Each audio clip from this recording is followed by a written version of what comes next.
अस्सलाम वालेकुम फ्रेंड्स। आज मैं आपके लिए एक बहुत ही झटपट तैयार होने वाली स्वीट डिश लेकर आई हूँ। हमारे घर में बड़ा हो या छोटा, ये सबकी फेवरेट है।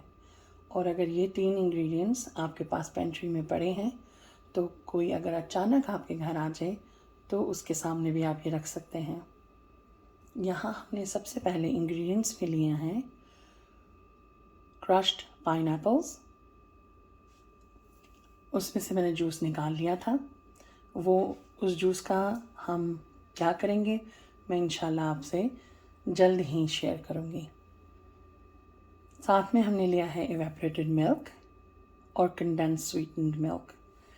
इन तीनों चीज़ों को हमने अपने बोल में डालना है और मिक्स कर लेना है। मैं आपको साथ साथ स्टेप्स दिखाती हूँ।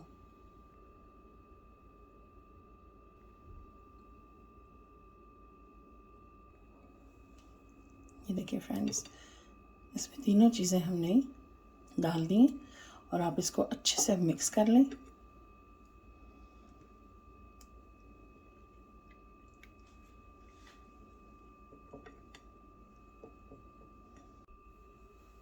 ये लीजिए फ्रेंड्स, हुआ ना ये जल्दी से तैयार। 3 स्टेप्स थे। तीनों कैन्स को खोलें, बोल में डालें और मिक्स कर दें। उम्मीद करती हूँ कि ये रेसिपी आपकी बहुत मज़े की बनेगी। दुआओं में याद रखिएगा। अल्लाह हाफ़िज़।